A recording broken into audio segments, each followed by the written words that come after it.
Praise be to God. We give all glory and honor to our living God for this 168th Kodambakam Zoom Bible study meeting. Now, we welcome all of you in the most glorious and blessed name of our Lord and Savior, Jesus Christ. We also welcome on behalf of the Kodambakam Christian Brethren Assembly and the GLM Bookshop Ministries in Chennai. To begin with, we usually start with a word of prayer. Today, I request the evangelist from Dindigal, Brother Paul Raj, to pray for the opening prayer.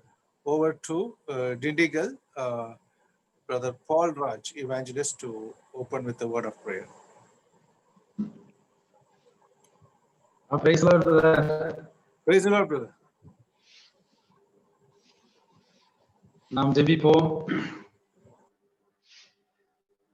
எங்களை நேசிக்கிறதான பரலோக பிதாவே, எங்கள் கர்த்தராகிய இயேசு கிறிஸ்துவுக்குள் சொல்லி முடியாததும் மகிமையால் நிறைந்ததுமாய் இருக்கிற தெய்வீக சந்தோஷம் உள்ளவர்களாக தேவனுடைய சமூகத்திலே ஒரு முறை கூட நாங்கள் கடந்து வரும்படி பிதாவே எங்களுக்கு பாராட்டின இந்த கிருபைகளுக்காக ஸ்தோத்திரம். கடந்த பகல் முழுவதும் கர்த்தர் எங்களை பாதுகாத்தீர், ஸ்தோத்திரம். இந்த காணொளி மூலமாக இந்த இரவு நேரத்திலே நாங்கள் ஆண்டவரை இப்படிப்பட்ட நிகழ்ச்சிகளை கலந்து கொள்ளவும் பிதாவே உங்களுடைய தாசன்மார் மூலமாக கடந்த நீண்ட பல மாதங்களாக கோடம்பாக்கம் அருமையான திருச்சபை மக்களுக்காக உம்மை துதிக்கிறோம். எங்கள் அன்புக்குரிய சகோதரர் ஆண்டவரே சந்தோஷ் அவருக்காக, அவருடைய துணைவியார் பிள்ளைகளுக்காக உம்மை துதிக்கிறோம். அவர் கூடி உம்மை ஆராதித்து வருகிற திருச்சபையினுடைய அந்த ஐக்கியத்துக்காக உம்மை துதிக்கிறோம். அந்த சகோதரரோடு எங்களுக்கு கிடைக்கப்பட்ட இந்த மேலான அன்பின் ஐக்கியத்துக்காக பிதாவை நாங்கள் உம்மை துதிக்கிறோம்.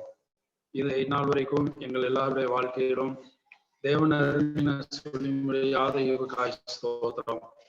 நான் உன்னை விட்டு விலகுவதும் இல்லை, உன்னை கைவிடுவதும் இல்லை என்று சொன்ன எங்கள் ஆண்டவர், இஸ்ரவேலின் தேவனாய செட்டைகளுக்கு கீழே அடைக்கலமாய் ஓடி வந்த எங்களுக்கு நிறைவான பலன் ஆண்டவரே உண்டாக போகிறதற்காய் ஸ்தோத்திரம். கிறிஸ்தியேசுக்குள் உன்னதங்களிலே ஆவிக்குரிய சகல விதமான ஆசீர்வாதத்தினாலும் பிதாவே நாங்கள் உம்மாரை ஆசீர்வதிக்கப்பட்டிருக்கிறோம். அதற்காக உம்மை துதிக்கிறோம். இந்த நாளிலே விசேஷமாக இந்த காணொளி மூலமாக நடைபெறக்கூடிய இந்த நிகழ்ச்சியை கர்த்தருடைய கரத்திலே நாங்கள் பிதாவை ஒப்புக் கொடுக்கிறோம். எந்த விதமான ஆண்டவரே நெட்டு ப்ராப்ளம் வராதபடி தடைகளை கர்த்தர் மாற்றி போட வேண்டும் என்று ஜெபிக்கிறோம். தடைகளை தகர்க்கிறவர் எங்களுக்கு முன்னதாக நீ சென்று கொண்டிருக்கிறதற்காய் ஸ்தோத்திரம்.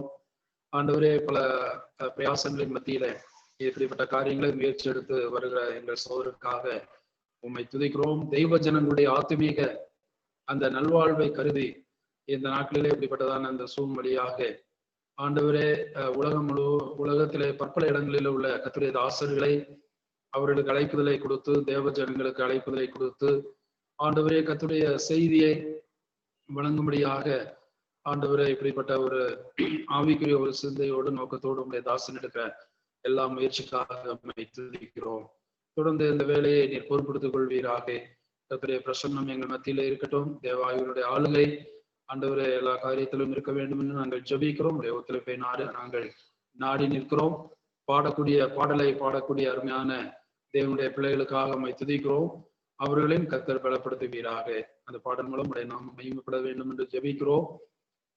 செய்தியும் இந்த நாளிலே உங்களுடைய தாசர் கொடுக்கும்படி தன்னை ஆயத்தப்படுத்தி கொண்டு செய்தியையும் ஆயத்தப்படுத்தி கொண்டு அவர் வந்திருக்கிறார். ஆகவே உங்களுடைய தாசருக்காக நாங்கள் உம்மை துதிக்கிறோம். சாம் அவர்களுக்காக உம்மை துதிக்கிறோம். ஆண்டவரே தொடர்ந்து உங்களுடைய தாசரை பலப்படுத்தும். அந்த செய்தியை மொழிபெயர்ப்பு செய்யக்கூடிய சகோதரருக்கு வேண்டிய எல்லா கிருபைகளை தாரும். எல்லாவற்றையும் உங்களுடைய ஒரு பாதத்திலே நாங்கள் ஒப்படைக்கிறோம். எங்களுடைய ஜெபத்தை நீர் கேட்டதுக்காக ஸ்தோத்திரம். கர்த்தராகிய இயேசு கிறிஸ்துவின் விலையேறப்பட்ட நாமத்தினாலே இந்த விண்ணப்பத்தை ஸ்தோத்திரங்களோடு உமக்கே அர்ப்பணித்து ஏறெடுக்கிறோம். ஜீவனுள்ள நல்ல பிதாவே, ஆமென், ஆமென். Thank you, Brother Evangelist Paul Raj from Dindigal district for the prayer. May the good Lord be with you and your family. Now we are going to the next session, that is the singing time. We have with us today a sister, a young sister from New Delhi, and is working there, and we praise God for her acceptance, for her in accepting our invitation to sing the songs. We invite her to now sing the songs. Over to Delhi, in Gurgaon, to Della Grace Biju. Sister Della Grace Biju will sing for us the songs. Over to Sister Della Grace Biju. We can sing together a song from the Tamil songbook, number 200. எந்த நாவில் புது பாட்டு எந்த நேசு தருகிறார். இந்த நாவில் புது பாட்டு இந்த நேசு தருகிறார். இந்த நாவில் புது பாட்டு இந்த நேசு தருகிறார். ஆனந்தம் கொள்ளுவேன் அவரை நான் பாடுவேன் உயிருள்ள நாள் வரையில். அல்லேலூயா. ஆனந்தம் கொள்ளுவேன் அவரை நான் பாடுவேன் உயிருள்ள நாள் வரையில். இந்த நாவில் புது பாட்டு இந்த நேசு தருகிறார். பாவ இருள் என்னை வந்து சூழ்ந்த கொள்கையில் தேவன் அவர் தீபமாய் என்னை தேற்றினார். பாவ இருள் என்னை வந்து சூழ்ந்த கொள்கையில் தேவன் அவர் தீபமாய் என்னை தேற்றினார். ஆனந்தம் கொள்ளுவேன் அவரை நான் பாடுவேன் உயிருள்ள நாள் வரையில். அல்லேலூயா. ஆனந்தம் கொள்ளுவேன் அவரை நான் பாடுவேன் உயிருள்ள நாள் வரையில். வாதை நோயும் வந்த போது வேண்டல் கேட்டிட்டார். பாதை காட்டி துன்பமெல்லாம் நீக்கி மீட்டிட்டார். வாதை நோயும் வந்த போது வேண்டல் கேட்டிட்டார். பாதை காட்டி துன்பமெல்லாம் நீக்கி மீட்டிட்டார். ஆனந்தம் கொள்ளுவேன் அவரை நான் பாடுவேன் உயிருள்ள நாள் வரையில். அல்லேலூயா. ஆனந்தம் கொள்ளுவேன் அவரை நான் பாடுவேன் உயிருள்ள நாள் வரையில். சீற்றில் வீழ்ந்த என்னை அவர் தூக்கி எடுத்தார். நாற்றமெல்லாம் ஜீவரத்து கொண்டு மாற்றினார். சீற்றில் வீழ்ந்த என்னை அவர் தூக்கி எடுத்தார். நாற்றமெல்லாம் ஜீவரத்தம் கொண்டு மாற்றினார். ஆனந்தம் கொள்ளுவேன் அவரை நான் பாடுவேன் உயிருள்ள நாள் வரையில். அல்லேலூயா. ஆனந்தம் கொள்ளுவேன் அவரை நான் பாடுவேன் உயிருள்ள நாள் வரையில். Next we can sing a song from the same Tamil songbook, number 580. திருக்கரத்தால் தாங்கி என்னை திருசித்தம் போல் நடத்திடுமே.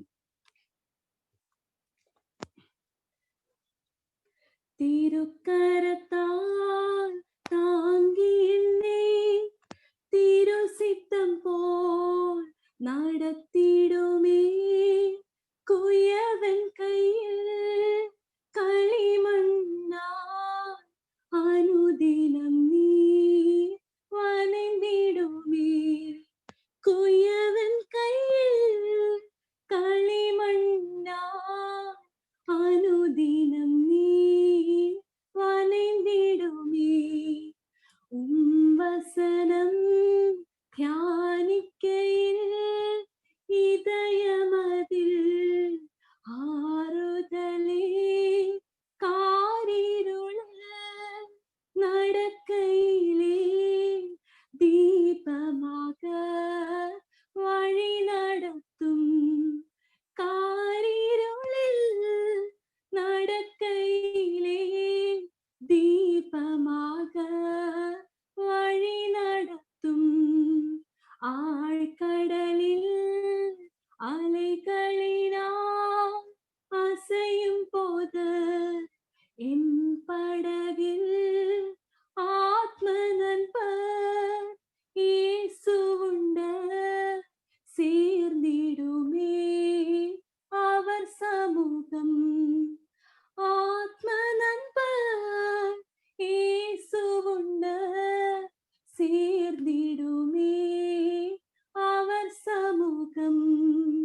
அவர் நமக்காய் ஜீவன் தந்து அளித்தனரே இந்த மீட்பர் கண்களினால் காண்கின்றேனே இன்ப கனா தேசமதே கண்களினால் காண்கின்றேனே இன்ப கனா தேசமதே.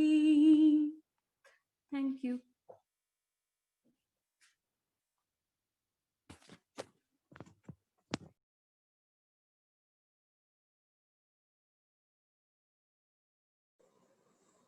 Praise be to God. We give all glory and honor to God for the songs.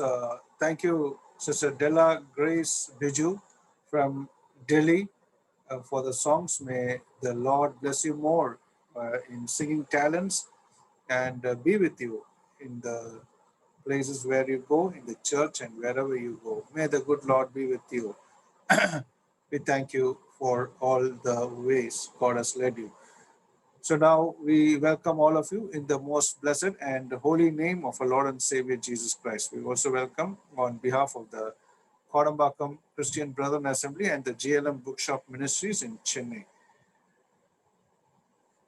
Yesterday we had with us Brother Saji Sam from Salalah in Oman, and that's a country is in Gulf, and we praise God for how God has used our dear brother from Salalah yesterday, and he has been talking from Psalm 42 verse 3, and the question was posed by the other people, where is thy God? When we are in some problems or some kind of situations that are difficult, other people ask us, where is your God? And this is a difficult time. When the difficult time comes, sometimes doubt arises in our mind. And we have seen the psalm of the sons of Korah, and how they had written the psalm, and we praise God that I will praise him. That is the message that has come to us through various verses. In the last verse also, still I will praise God. Still, whatever may be the situations, whatever may be the circumstances, still I'll praise God. That is the great God we have with us. Whatever may be the problems, whatever may be the situations, whatever may be the circumstances, still we'll praise God. So the doubts may come, but all these doubts will go off as a mist in the early morning, and we have a great God, and in that God we can continue to give all glory and honor to God. We thank Brother Saji Sam from Salalah, Oman, the country of Oman in Gulf, for having come in and joined us today evening also. We praise God for his presence, and we welcome him into this 168th Kodambakam Zoom Bible Study meeting. We thank and praise God for how God is using him in various ways. We also welcome Evangelist Charles Benny from Puril Christian Assembly in Chennai. And our dear brother has been a great source of encouragement for me personally and for the assembly in various ways. And we give all glory and honor to this for this brother. And we thank and praise God for him. We welcome also Evangelist Charles Benny into this evening Kodambakam Zoom Bible Study meeting. We also welcome all the dear ones into this program, the Bible study, all the brothers and sisters, and all the elders, evangelists from various places in Tamil Nadu and India and abroad, so that the name of the Lord would be glorified through God's word. as we listen with a prayerful heart. Let us sit with a heart of prayer to these words that's going to come from God. And Brother Saji Sam is going to be used here, and the translation also will be done by Evangelist Charles Benny from Malayalam to Tamil. We welcome all of you into this evening program. Now for the blessing of the message prayer, I request Brother Shakti Vail from Chennai. Our dear Brother Shakti Vail from Chennai is based in near Pural, where Evangelist Charles Benny is coming, and near that assembly.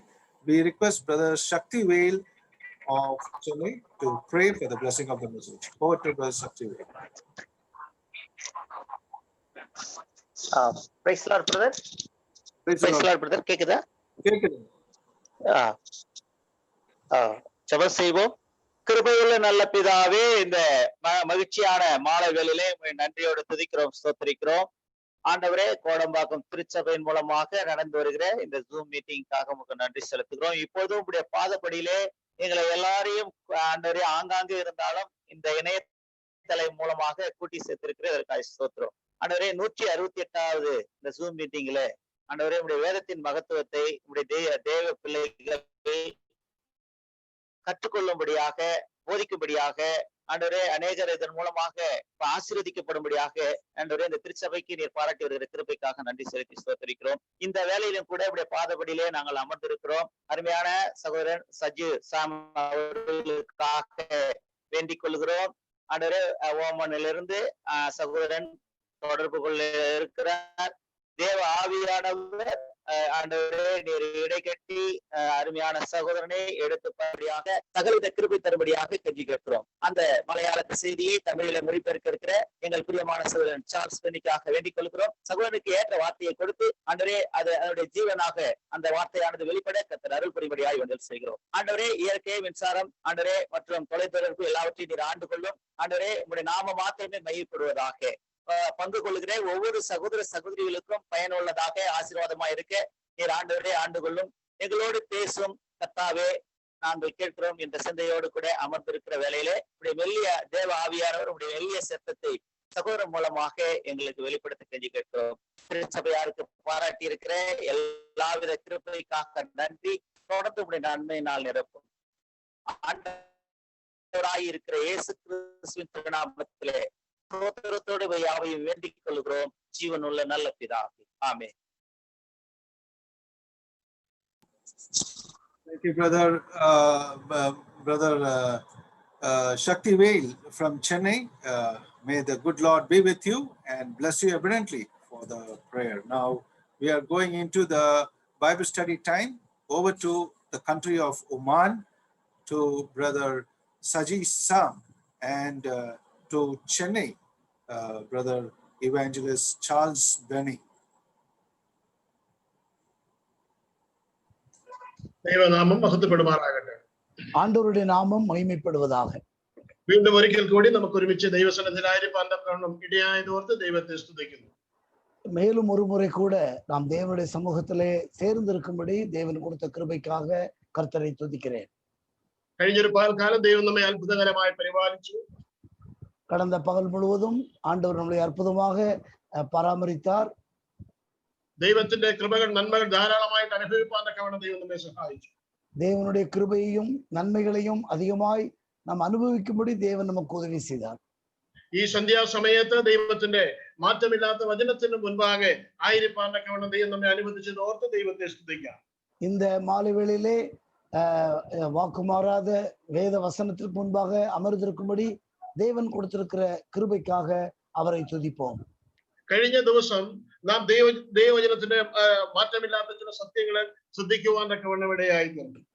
நேற்றைக்கு தேவனுடைய மாறாத சத்தியங்களை குறித்து சிந்திக்க தேவன் உதவி செய்தார்.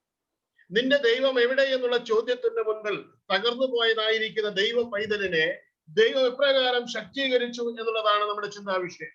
உன் தேவன் எங்கே என்று கேள்வி கேட்டதினாலே உடைந்து போன ஒரு தேவனுடைய பிள்ளையை தேவன் எப்படியெல்லாம் பலப்படுத்துகிறவர் என்பதை குறித்து பார்த்தோம். നാം അതിനെക്കുറിച്ച് ആദ്യമായി കണ്ടത്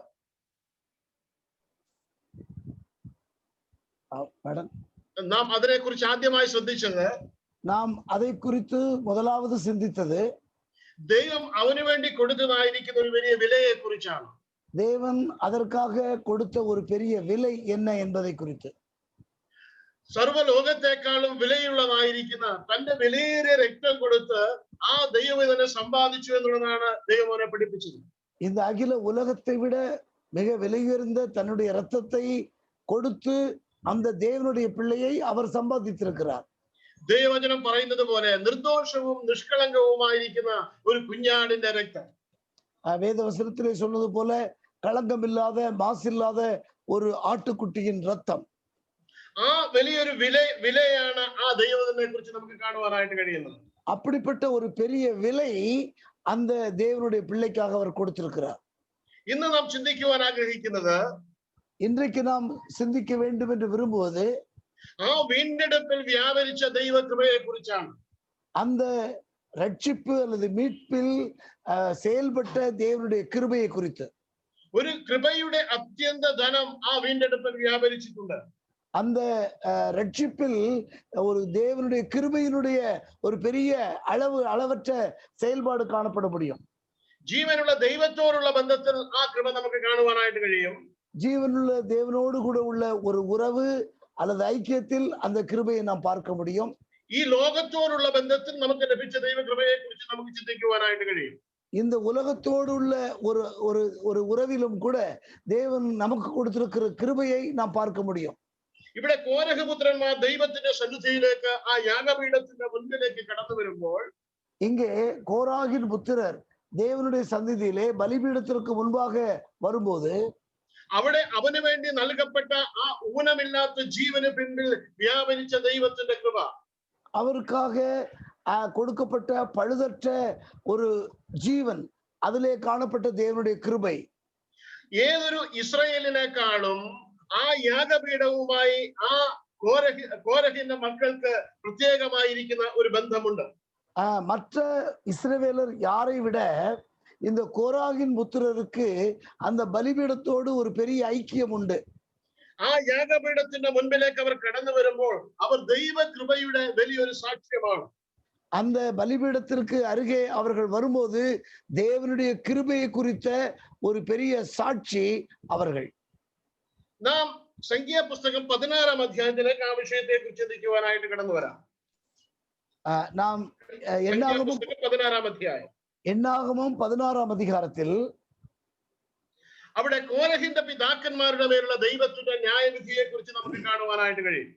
இந்த கோராகின் தகப்பனாருக்கு ஏற்பட்ட நியாய தீர்ப்பை குறித்து, தேவ நியாய தீர்ப்பை குறித்து நாம் பார்க்க முடியும். ആ അധ്യായം മുഴുവനും ആ കാര്യങ്ങൾ വിവരിക്കുന്നുണ്ട്. அந்த அதிகாரம் முழுவதும் இந்த காரியங்கள் சொல்லப்பட்டிருக்கிறது. അതിന്റെ 35 മുതൽ 40 വരെയുള്ള വാക്യങ്ങളിൽ ഒരു പ്രത്യേക വിഷയം നമുക്ക് കാണുവാനായിട്ട് കഴിയും. 35 முதல் 40 உள்ள வசனங்களில் விசேஷமாக இந்த காரியங்களை குறித்து நாம் பார்க்க முடியும். 35-ാം വാക്യത്തിൽ ദൈവത്തിന്റെ ന്യായവിധി അവരുടെ മേൽ വരുന്നു. 35-ாம் வசனத்திலே தேவனுடைய அந்த நியாய தீர்ப்பு அவர்கள் மேல் வருகிறது. 37-ാം വാക്യത്തിൽ യഹോവയായ ദൈവം അവർ ദൈവസന്നിധിയിൽ കൊണ്ടുവന്ന ധൂപകലശം എടുക്കുവാനായിട്ട് ആവശ്യപ്പെടുന്നു.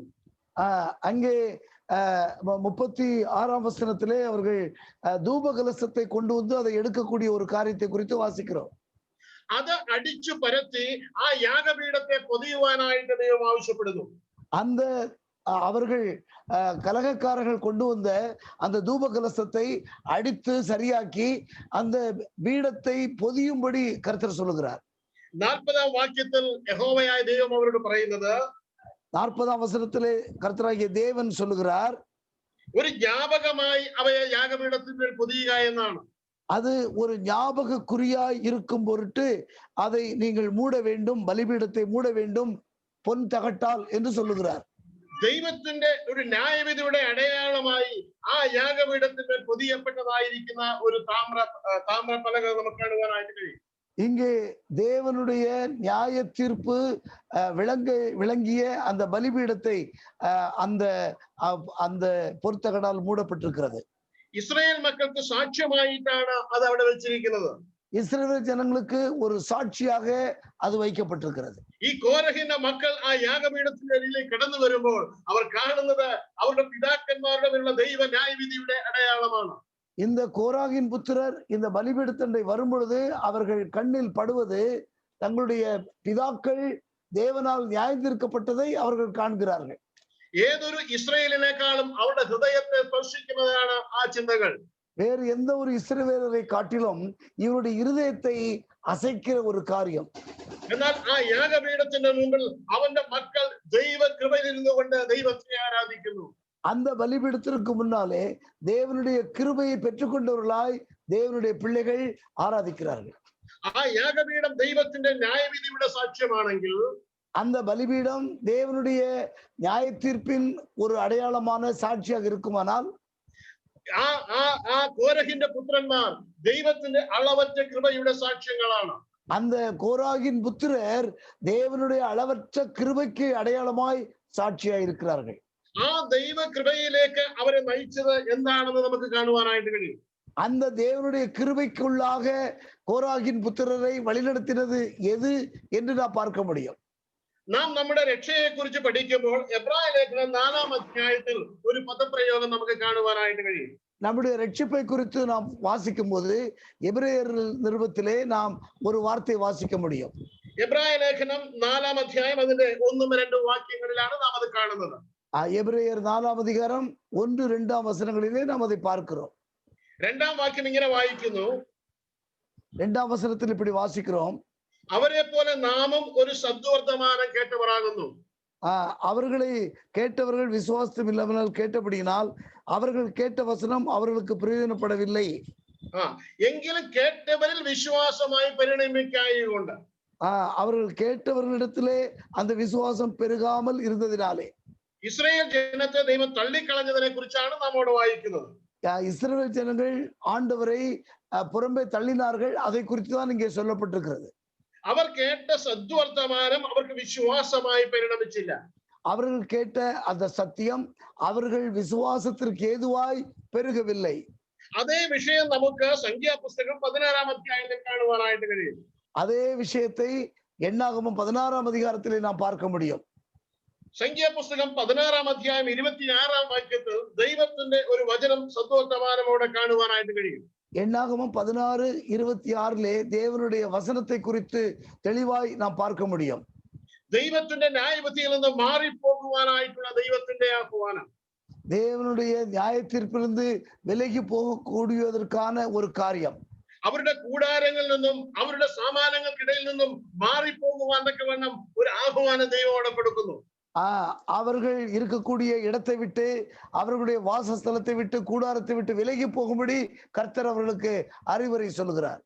കോരഹിന്റെ പുത്രന്മാർ ആ വചനം കേട്ടു. கோராகின் புத்திரர்கள் இந்த தேவனுடைய வார்த்தையை கேட்டார்கள். അവരുടെ പിതാക്കന്മാരും ആ വാക്കുകൾ കേട്ടു. அவர்களுடைய பெற்றோர்களும் பிதாக்களும் அந்த வார்த்தையை கேட்டார்கள். എന്നാൽ കോരഹിന്റെ പുത്രന്മാരിൽ അത് വിശ്വാസമായി പരിണമിക്കുകയും അവർ അവരുടെ വാസസ്ഥലങ്ങളിൽ നിന്ന് മാറിപ്പോവുകയും ചെയ്തു. இந்த வார்த்தையை கேட்ட கோராகின் புத்திரருக்குள்ளே இந்த வசனம் வளர்ச்சி அடைந்து விரிவடைந்து அவர்கள் அது நிமித்தமாய் அந்த வாசஸ்தலத்தை விட்டு விலகி போனார்கள். ദൈവത്തിന്റെ ആ വലിയ ന്യായവിധിയിൽ നിന്ന് അവർ രക്ഷപ്പെട്ടു. தேவனுடைய பெரிய நியாய தீர்ப்பிலிருந்து அவர்கள் ரட்சிக்கப்பட்டார்கள். ദൈവത്തിന്റെ മാറ്റമില്ലാത്ത കൃപയിലേക്ക് അവരെ നയിച്ചത് ആ വിശ്വാസത്തിന്റെ ആ വചനം അവരിൽ വിശ്വാസമായി പരിണമിച്ചത് കൊണ്ടാണ്. தேவனுடைய அந்த நியாய தீர்ப்பிலிருந்து விலகும்படியும் கர்த்தருடைய கிருபையை பெற்றுக்கொள்ளும்படி உதவியா இருந்தது கர்த்தருடைய வார்த்தையை கேட்டு விசுவாசித்ததினாலே. ഏത് ദൈവവൈതലിന്റെ ജീവിതത്തിലും ആ ദൈവത്തിന്റെ വലിയ കൃപയെ ദൈവത്തിന് നന്ദി പറയുവാനായിട്ട് കഴിയും. எந்த ஒரு தேவனுடைய பிள்ளையும் கர்த்தருடைய இப்படிப்பட்ட தேவ கிருபையை குறித்து நன்றி சொல்ல முடியும். ഇന്ന് സന്ധ്യാസമയത്ത് നാം ദൈവജനത്തിന് മുൻപാകെ ഇരിക്കുന്നത് ഈ ദൈവത്തിന്റെ വചനം നമ്മിൽ വിശ്വാസമായി പരിണമിച്ചത് കൊണ്ടാണ്. இன்றைக்கு இந்த மாலை வேளையிலே கர்த்தருடைய சமூகத்திலே நாம் அமர்ந்திருப்பது நாம் கேட்ட வசனங்கள் நமக்குள்ளே விசுவாசத்திற்கு ஏதுவாய் வளர்ச்சி அடைந்தது. നാം ആയിരിക്കുന്ന ദേശത്ത്, நாம் இருக்கக்கூடிய நாட்டில், നാം ആയിരിക്കുന്ന സമൂഹത്തിൽ நாம் இருக்கக்கூடிய சமுதாயத்தில் അനേകർ ഈ വചനം കേട്ടിട്ടുണ്ട്. அநேகர் இந்த வசனங்களை கேட்டிருக்கிறார்கள். അവരുടെ ജീവിതത്തിൽ അത് വിശ്വാസമായി പരിണമിക്കാതിരിക്കെ அவர்களுடைய வாழ்க்கையிலே அது விசுவாசத்திற்கு ஏதுவாய் வளர்ச்சி அடையவில்லை. എളിയവരായ നമ്മുടെ ജീവിതങ്ങളിൽ ആ വചനം വിശ്വാസമായി പരിണമിച്ചത് കൊണ്ടാണ് നാം ഇന്ന് രാത്രികാലം ഈ സന്ധ്യാസമയത്ത് ദൈവത്തിന് മുമ്പാകെ ആയിരിക്കുന്നത്.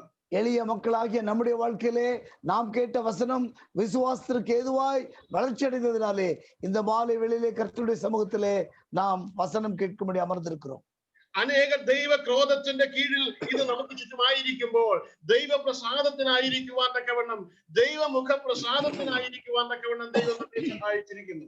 அநேகர் தேவனுடைய கிருபைக்கு பாத்திரர் அல்லாதவர்களா இருக்கும்போது நாம் தேவனுடைய கிருபைக்கு பாத்திரவன்களா இருக்கும்படி இது உதவியா இருக்கிறது. നമ്മേക്കാൾ ശ്രേഷ്ഠരായവർ, നമ്മേക്കാൾ ജ്ഞാനികളായവർക്ക് അത് മറഞ്ഞിരിക്കുമ്പോൾ എളിയവരായ നമുക്ക് ദൈവം അത് വെളിപ്പെടുത്തി തന്നു. நம்மை விட உயர்ந்தவர்கள், நம்மை விட ஞானிகள், அவர்களுக்கெல்லாம் இந்த காரியங்கள் மறைக்கப்பட்டிருக்கும் பொழுது எளியவர்களாகிய நமக்கு இது வெளிப்படுத்தப்பட்டிருக்கிறது. തീർച്ചയായും നമ്മുടെ കർത്താവിനെ നന്ദിയോടെ സ്തുതിക്കുവാനുള്ള കാരണങ്ങൾ അതിലുണ്ട്. நிச்சயமாக நம்முடைய கர்த்தரை நன்றியோடு துதிப்பதற்கான காரணங்கள் அதில் இருக்கிறது. കോരഹപുത്രന്മാരുടെ വിശ്വാസത്തെ കുറിച്ച് നാം ശ്രദ്ധിക്കുമ്പോൾ അത് പൂർണ്ണമായിരുന്നു എന്ന് കാണുവാനായിട്ട് കഴിയും.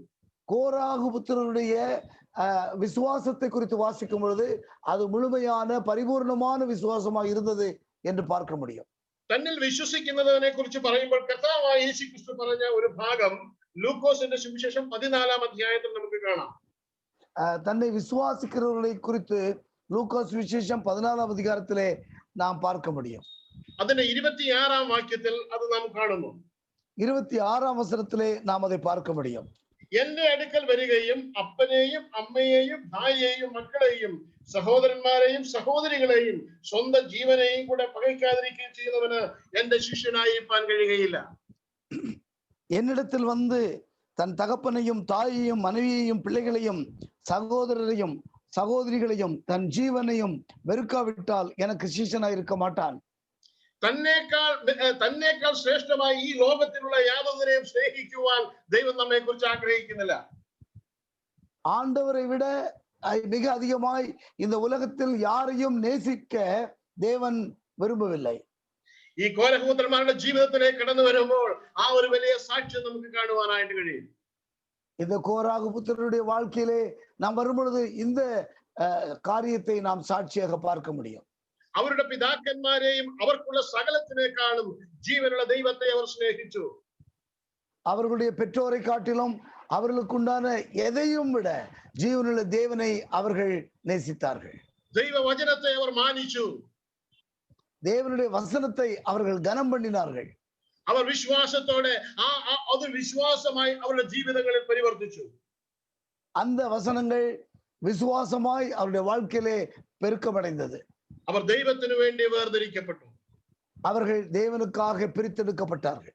രൂത്തിനെ കുറിച്ച് പറയുന്നത് പോലെ ഭാഗ്യവശാൽ ദൈവസന്നിധിയിലേക്ക് കടന്നു വരുവാൻ അവർക്കിടയായി തീർന്നു. ரூத்தை பற்றி நாம் வாசிப்பது போல தேவனுடைய சமூகத்திலே வருவதற்கு அவர்களுக்கு ஒரு வாய்ப்பு கிடைத்தது. ആ പിതാക്കന്മാരുടെ പാരമ്പര്യങ്ങളിൽ നിന്ന് വ്യക്തമായ ആ പാരമ്പര്യങ്ങളിൽ നിന്ന് ജീവനുള്ള ദൈവത്തിന്റെ സന്നിധിയിലേക്ക് കടന്നു വരുവാൻ അവർക്കിടയായി തീർന്നു. அவருடைய பெற்றோர்களுடைய பாரம்பரியமான காரியங்களிலிருந்து தெளிவான நிலைமையிலே அவர்கள் தேவனுடைய சமூகத்திற்கு வரும்படி அமைந்தது. ആ നിലയിൽ ദൈവത്തിന്റെ കൃപ അവർ അനുഭവിക്കുന്നത് നമുക്ക് കാണുവാനായിട്ട് സാധിക്കും. அந்த நிலையில் தேவனுடைய கிருபை அவர்களுக்கு போதுமானதாக இருந்தது. ജീവനുള്ള ദൈവത്തെ ആരാധിക്കുവാൻ കഴിഞ്ഞ, ജീവനുള്ള ദൈവത്തെ സേവിക്കുവാൻ കഴിഞ്ഞ ഒരു കൂട്ടമായി അവർക്ക് മാറുവാനായിട്ട് കഴിഞ്ഞു. ஜீவனுள்ள தேவனை ஆராதிக்க முடியும், அவரை சேவிக்கும்படியான ஒரு கூட்டமாய் அவர்கள் மாற முடிந்தது.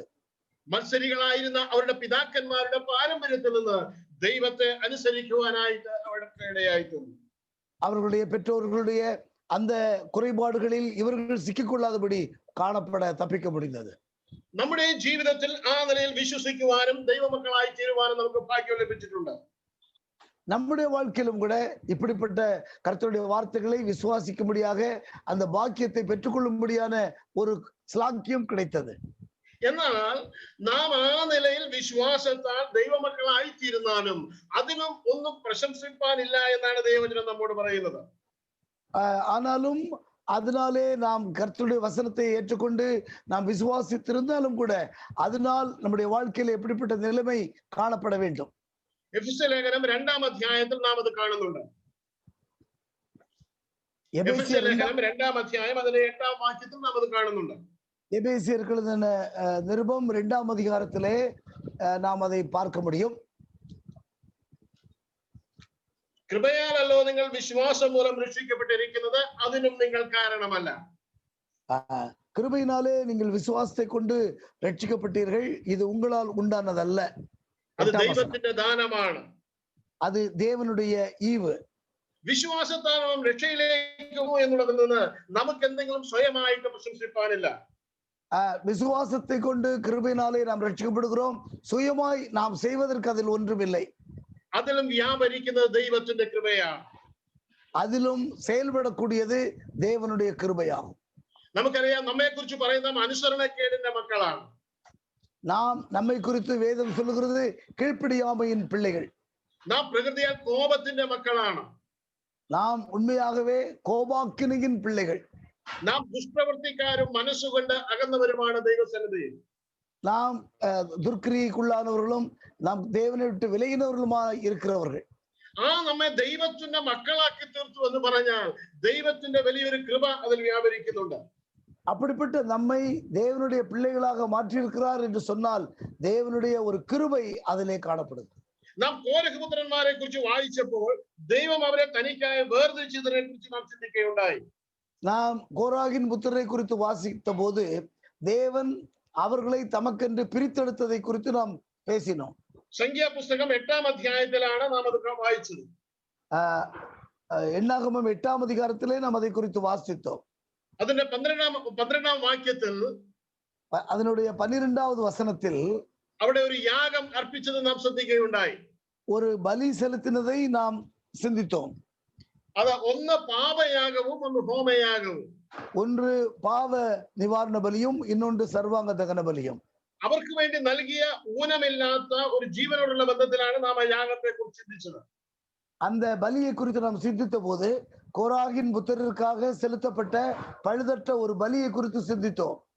ക്രിസ്തുവേശുവിൽ നമുക്ക് ലഭിച്ചിരിക്കുന്ന ദൈവകൃപയുടെ ബഹുത്വത്തെ വെളിപ്പെടുത്തുന്നതാണ് ആ യാഗത്തെ കുറിച്ചുള്ള വിഷയങ്ങൾ. கர்த்தராகிய இயேசு கிறிஸ்துவில் நமக்கு கிடைத்திருக்கக்கூடிய அந்த பெரிய ஸ்லாக்கியத்தை குறித்து இந்த பலியிலே நாம் சிந்தித்தோம். ആ ജീവൻ അവിടെ അർപ്പിച്ചത് 2 യാഗങ്ങളുടെ അടിസ്ഥാനത്തിലാണ്. ஒரு ஜீவன் 2 பலிகளின் அடிப்படையிலே அது செலுத்தப்பட்டது. ഒന്ന് ഹോമയാഗവും ഒന്ന് പാപയാഗവും. ஒன்று பாவ நிவாரண பலியும் இன்னொன்று சர்வாங்க தகன பலியும். ഹോമയാഗത്തെ കുറിച്ച് നാം ശ്രദ്ധിക്കുമ്പോൾ അത് ദൈവത്തിന് പ്രസാദമായി ആ പുത്രൻ അർപ്പിച്ച യാഗമായിട്ടാണ് നാം അത് കാണുന്നത്. தகன பலியாக செலுத்தப்படுவது கர்த்தருக்கு பிரியமான நிலைமையிலே கர்த்தரை பிரீதிப்படுத்தும்படி செலுத்தப்பட்டது. അനുസരണം തികഞ്ഞ ഒരു പുത്രനായി താൻ ദൈവത്തിന് പ്രസാദമുള്ള ഒരു യാഗമായി തീർന്നു. நாம் ஒரு கீழ்ப்படியாத நிலைமையில இருந்த நாம் தேவனுக்கு பிரியமான நிலைமையிலே மாறுவதற்கு முடிந்தது. ആ നിലയിൽ ദൈവത്തിന് സൗരഭ്യവാസനയുള്ള ഒരു യാഗമായി തന്നെ അർപ്പിക്കുകയായിരുന്നു. தேவனுக்கு சுகந்த வாசனையான ஒரு பலியாக அர்ப்பணம் செய்ய முடிந்தது. ഇവൻ എന്റെ പ്രിയ പുത്രൻ എന്നവൻ സാക്ഷ്യം പറയത്തക്കവണ്ണമുള്ള ഒരു സമ്പൂർണ്ണ അനുസരണം കർത്താവിൽ നമുക്ക് കാണുവാനായിട്ട് കഴിയും. இவர் என்னுடைய நேசகுமாரன், இவரில் பிரியமாய் இருக்கிறேன் என்று ஆண்டவராகிய இயேசு கிறிஸ்துவை குறித்து பிதாவாகிய தேவன் சொல்லக்கூடியதை பார்க்க முடிந்தது. ആ നിലയിൽ അനുസരണക്കേടിന്റെ മക്കളായ നമുക്ക് വേണ്ടി ദൈവസന്നിധിയിൽ അർപ്പിക്കപ്പെട്ട യാഗമാണ് കർത്താവായ യേശു ക്രിസ്തു. அப்படி கீழ்ப்படியாமையின் பிள்ளைகளாய் இருந்த நமக்காக செலுத்தப்பட்ட ஒரு பலிதான் ஆண்டவராகிய இயேசு கிறிஸ்து. ലേവ്യ പുസ്തകം 1-ാം അധ്യായത്തിലാണ് നാം അത് കാണുന്നത്. லேவியராகமம் 1-ஆம் அதிகாரத்தில் அதை குறித்து நாம் வாசிக்கிறோம். നാം ആ യാഗത്തെ കുറിച്ച് പഠിക്കുമ്പോൾ ആ യാഗം പൂർണ്ണമായും ആ യാഗവേദിയിൽ എരിഞ്ഞ് അടങ്ങേണ്ടത് ആവശ്യമാണ്. அந்த பலியை குறித்து நாம் வாசிக்கும் பொழுது அது பலி முழுவதுமாக எரிக்கப்பட்டு அது சாம்பலாகி போக வேண்டும். ആ യാഗത്തെ കുറിച്ച് പറയുമ്പോൾ അതിന്റെ 9-ാം വാക്യത്തിൽ കാണുന്നത് സൗരഭ്യവാസനയായ ദഹനയാഗമെന്നാണ്. அங்கே நாம் வாசிக்கும் பொழுது சுகந்த வாசனையான ஒரு தகன பலி என்று வாசிக்கிறோம். ആ ദഹനയാഗം അല്ലെങ്കിൽ ആ സുഗന്ധപരമായ ദഹനയാഗം എന്നുള്ളത് ലേവ്യ പുസ്തകം 6-ാം അധ്യായം 15-ാം വാക്യത്തിൽ സുഗന്ധവർഗത്തോട് ബന്ധപ്പെട്ട് പറയുന്നുണ്ട്. லேவியா புஸ்தகம் 6-ாம் அத்தியாயம் 15-ாம் வாக்கியம். இந்த பலியை குறித்து லேவியராகமம் 6-ாம் அதிகாரத்திலே அந்த தூப வர்க்கத்திற்கு ஒப்பிட்டு பேசப்பட்டிருக்கிறது. അവിടെ യഹോവയ്ക്ക് സൗരഭ്യ വാസനയായ ദഹനയാഗം, அங்கே தேவனுக்கு பிரியமான சுகந்த வாசனையான ஒரு பலி, അതിനോട് സാദൃശ്യപ്പെടുത്തിയാണ് ഹോമയാഗത്തെ കുറിച്ച് പറഞ്ഞിരിക്കുന്നത്. அதோடு சம்பந்தப்படுத்திதான் இந்த தகன பலியை குறித்து சொல்லப்பட்டிருக்கிறது. അവന്റെ ഹൃദയത്തെ പ്രസാദിപ്പിച്ച അനുസരണത്തിന്റെ വലിയ യാഗം, அவருடைய இருதயத்தை சந்தோஷப்படுத்தின ஒரு கீழ்ப்படிதலுக்கான ஒரு பலி. എബ്രായ ലേഖനം 5-ാം അധ്യായത്തിൽ അത് നാം കാണുന്നുണ്ട്. இதை குறித்து எபிரேயருக்கு எழுதின நிருபம் 5-ாம் அதிகாரத்திலே நாம் வாசிக்க முடியும். അതിന്റെ 8-ാം വാക്യത്തിൽ കഷ്ടാനുഭവങ്ങളാൽ അനുസരണം തികഞ്ഞ പുത്രൻ, அங்கே 8-ாம் வசனத்திலே பாடுகளினாலே கீழ்ப்படிதலை கற்றுக்கொண்டவர் என்று வாசிக்கிறோம். നമുക്ക് പകരമായി തന്റെ പിതാവിന്റെ മുമ്പിൽ നമുക്ക് വേണ്ടി കഷ്ടാനുഭവങ്ങളാൽ അവൻ അനുസരണം തികഞ്ഞവനായി തീർന്നു. நமக்கு பதிலாய் பிதாவுக்கு முன்பாக கீழ்ப்படிதலை கற்றுக்கொண்ட ஒருவர். അനുസരണക്കേടിന് നമുക്കൊരിക്കലും ദൈവസന്നിധിയിൽ ആ ഒരു പ്രസാദം ലഭിക്കുമായിരുന്നില്ല. கீழ்ப்படியாமையில் இருந்த நமக்கு தேவனுடைய சமூகத்திலே தேவனை பிரியப்படுத்தக்கூடிய ஒரு வழியும் இல்லாமல் இருந்தது. അവിടെയാണ് കർത്താവായ യേശു ക്രിസ്തു നമുക്ക് വേണ്ടി അനുസരണം തികഞ്ഞവനായി തീർന്നത്. எனவே இந்த சூழ்நிலையில் நமக்காக கர்த்தராகிய இயேசு கிறிஸ்து கீழ்ப்படியக்கூடியவராய் காணப்பட்டார். അവിടെയാണ് ഹോമയാഗത്തെ കുറിച്ച് നാം കാണുന്നത്. அங்கேதான் நாம் இந்த தகன பலியை குறித்து நாம் வாசிக்க முடியும். എന്നാൽ അതിനോട് ചേർന്നുള്ളതാണ് പാപയാഗം. அதோடு சேர்ந்ததுதான் பாவ நிவாரண பலி. പാപയാഗം നാം പറയുന്നത് പോലെ തന്നെ നമ്മുടെ പാപങ്ങൾക്ക് പരിഹാരം വരുത്തുന്ന യാഗം. நாம் அந்த வார்த்தையிலே சொல்லப்பட்டது போல பாவ பரிகாரமாய் செலுத்தப்படுகிற பலி. ഒരു പ്രായശ്ചിത്ത യാഗം, ஒரு பிராயச்சித்தமாய் செலுத்தப்படக்கூடிய ஒரு பலி. ജീവനുള്ള ദൈവത്തിന്റെ സന്നിധിയിൽ, വിശുദ്ധനായ ദൈവത്തിന്റെ സന്നിധിയിൽ നമ്മെ വിശുദ്ധിയോടെ നിർത്തുന്നതിനുള്ള പാപത്തിന്റെ പ്രായശ്ചിത്തത്തിന് വേണ്ടിയുള്ള യാഗം. ஜீவனுள்ள தேவனுக்கு முன்பாக நம்மை அர்ப்பணிக்கும்படியாக செலுத்தப்பட்ட ஒரு பாவ நிவாரணத்திற்கான ஒரு பலி. നമ്മുടെ കർത്താവായ യേശു ക്രിസ്തു നമുക്ക് വേണ്ടി കാൽവരി കുരിശിൽ നിവർത്തിച്ചത് ആ യാഗമാണ്. நம்முடைய கர்த்தராகிய இயேசு கிறிஸ்து நமக்காய் கல்வாரி சிலுவையிலே அவர் செலுத்தியது அப்படிப்பட்ட ஒரு பாவ நிவாரண பலி. ആ യാഗത്തെ കുറിച്ച് ലേവ്യ പുസ്തകം 4-ാം അധ്യായത്തിൽ നാം കാണുന്നു. அந்த பாவ நிவாரண பலியை குறித்து லேவியராகமம் 4-ாம் அதிகாரத்திலே நாம் பார்க்க முடியும். അവിടെ ആ യാഗ വസ്തുവിനെ നാം കാണുന്നത് അത് ചുട്ടുകളയുന്ന അവസ്ഥയിലാണ്. அந்த பாவ நிவாரண பலியை குறித்து நாம் வாசிக்கும் போது அது சுட்டெரிக்கப்பட வேண்டும். അതിന്റെ മാംസം ചുട്ടുകളയണം. அதனுடைய மாம்சம் சுட்டெரிக்கப்பட வேண்டும். അതിന്റെ മേധസ് ആ യാഗവേദിയിൽ ദഹിപ്പിക്കപ്പെടണം. அந்த அதனுடைய மாம்சம் எல்லாம் அந்த பலி நெருப்பிலே எரிக்கப்பட வேண்டும். ആ നിലയിലാണ് 4-ാം അധ്യായത്തിൽ നാം ആ യാഗത്തെ കുറിച്ച് കാണുന്നത്. 4-ாம் அதிகாரத்திலே பாவ நிவாரண பலியை குறித்து இவ்விதமாய் நாம் வாசிக்கிறோம். നമ്മുടെ പാപത്തെ നമ്മിൽ നിന്ന് മാറ്റുന്നതിനുള്ളതായിരിക്കുന്ന പ്രായശ്ചിത്ത യാഗം, நம்முடைய பாவத்தை நம்மிடத்திலிருந்து விலக்கக்கூடியதான ஒரு பாவ நிவாரண பலி. ആ യാഗത്തിന്റെ പൊരുളിനെ കുറിച്ച് കൊരിന്ത്യർക്ക് എഴുതിയ 2-ാം ലേഖനത്തിൽ നമുക്ക് കാണുവാനായിട്ട് കഴിയും. இந்த பலியினுடைய பொருளை குறித்து கொரிந்தியர் நிருபத்திலே நாம் வாசிக்க முடியும். 2 കൊരിന്ത്യർ 5-ാം അധ്യായം 21-ാം വാക്യം. 2 கொரிந்தியர் 5-ாம் அதிகாரம் 21-ாம் வசனம். പാപം അറിയാത്തവനെ നാം അവരുടെ ദൈവത്തിന്റെ നീതിയാകേണ്ടതിന് അവൻ നമുക്ക് വേണ്ടി പാപമാക്കി. நாம் அவருக்குள் தேவனுடைய நீதியாகும்படிக்கு பாவமறியாத அவரை நமக்காக பாவமாக்கினார். നാം അവനിൽ നീതിയാകേണ്ടതിന് നമുക്ക് പകരമായി യാഗമാക്കപ്പെട്ട കർത്താവായ യേശു ക്രിസ്തു. நாம் தேவனுக்குள் நீதியாகும்படிக்கு நமக்கு பதிலாக பாவமாக்கப்பட்ட பலி செலுத்தப்பட்ட இயேசு கிறிஸ்து. നമ്മുടെ വീണ്ടെടുപ്പിനെ കുറിച്ച് പഠിക്കുമ്പോൾ ഈ 2 യാഗങ്ങൾക്കും വളരെ പ്രാധാന്യമുണ്ട്. நம்முடைய ரட்சிப்பை குறித்து படிக்கும் பொழுது இந்த 2 பலிகளுக்கும் முக்கியத்துவம் உண்டு. നാം വിശ്വാസത്താൽ ദൈവമക്കളായി തീർന്നുവെങ്കിലും, நாம் விசுவாசித்து அதனால் தேவனுடைய பிள்ளைகளாக மாறினாலும், അതിന് പിൻപിൽ ഈ രണ്ട് യാഗങ്ങൾക്കും വളരെ പ്രാധാന്യമുണ്ട്. அதற்கு பின்னணியிலே இந்த இரண்டு பலிகளுக்கும் முக்கியத்துவம் உண்டு. യാതൊരു നിലയിലും ദൈവസന്നിധിയിൽ കടന്നു വരുവാൻ യോഗ്യതയില്ലാത്ത നമ്മെ ആ നിലയിൽ യോഗ്യതയിലേക്ക് നയിച്ചത് ഈ യാഗങ്ങളാണ്. எந்த விதத்திலும் தேவனுடைய சமூகத்திற்கு வர தகுதியில்லாத நம்மை தகுதிப்படுத்தியது இந்த பலிகள். കർത്താവായ യേശുക്രിസ്തു ഈ ഭൂമിയിൽ വന്നപ്പോൾ, ஆண்டவராய் இயேசு கிறிஸ்து இந்த பூமிக்கு வந்தபோது പിതാവിനെ അനുസരിക്കുന്ന ഒരു പുത്രനായിട്ട് താൻ പലപ്പോഴും തന്നെ വെളിപ്പെടുത്തി. பிதாவுக்கு கீழ்ப்படுகிற ஒரு மகனாக தன்னை அவ்வப்போது வெளிப்படுத்தினார். പിതാവ് തന്ന പാനപാത്രം ഞാൻ കുടിക്കേണ്ടതല്ലയോ എന്ന് പലപ്പോഴും താൻ പറയുകയുണ്ടായി. பிதா எனக்கு கொடுத்த அந்த பாத்திரத்திலே நான் பானம் பண்ண வேண்டாமா என்று பல சமயங்களில் அவர் சொன்னார். ആ നിലയിൽ സ്വമേധയാ താൻ ആ യാഗത്തിന് തയ്യാറായിരുന്നു. அந்த நிலைமையிலே தன்னைத்தானே பலியாக செலுத்துவதற்கு ஆயத்தமாயிருந்தார். എന്നാൽ ഗത്സമന തോട്ടത്തിലേക്ക് കടന്നു വരുമ്പോൾ ആ പാനപാത്രം നീങ്ങിപ്പോകുവാനായിട്ട് താൻ പ്രാർത്ഥിക്കുന്നു. ஆனால் கெத்சமனே தோட்டத்திற்கு வந்தபோது அந்த பாத்திரம் தன்னை விட்டு நீங்க கூடுமானால் நீக்க வேண்டும் என்று அவர் கேட்கிறார். കർത്താവായ യേശുക്രിസ്തുവിൽ നിറവേറപ്പെടുന്ന ഈ ഹോമയാഗത്തിന്റെയും പാപയാഗത്തിന്റെയും ചിത്രം നമുക്ക് അവിടെ കാണുവാനായിട്ട് കഴിയും. ஆண்டவராய் இயேசு கிறிஸ்துவில் நிறைவேற போகிற சர்வாங்க தகன பலியையும் பாவ நிவாரண பலியையும் இந்த காட்சியிலே பார்க்க முடியும். ഇവൻ എന്റെ പ്രിയപുത്രൻ എന്നുള്ള നിലയിൽ ദൈവത്തിന് പ്രസാദമുള്ള ഒരു ഹോമയാഗമായി അവൻ അർപ്പിച്ചെങ്കിൽ, இவர் என்னுடைய நேசகுமாரன் என்ற நிலைமையிலே தேவனுக்கு பிரியமான ஒரு தகன பலியாக அர்ப்பணித்தார் என்று சொன்னால், അവന് നേരെ മുഖം മറച്ചുകൊണ്ട് അവനെ ഒരു പാപയാഗമാക്കി ക്രൂശിൽ ദൈവം ആ പിതാവ് തീർക്കുകയുണ്ടായി. பிதா தன்னுடைய முகத்தை மறைத்து கொண்டு தன்னுடைய குமாரனை ஒரு தகன பலியாக ஒப்பு கொடுத்தார். അവനൊരു പാപയാഗമായി തീർന്നപ്പോഴാണ് എന്റെ ദൈവമേ നീ എന്നെ കൈവിട്ടതെന്ന് ആ ക്രൂശിൽ അവൻ നിലവിളിച്ചത്. அவர் பாவ நிவாரண பலியாக ஒப்பு கொடுக்கப்பட்ட போது என் தேவனே ஏன் என்னை கைவிட்டீர் என்று அவர் கூப்பிட்டார். പാപികളായ നമ്മുടെ സ്ഥാനത്ത് അവൻ പാപമാക്കപ്പെട്ടുകൊണ്ട് ആ ക്രൂശിൽ മരിച്ചു.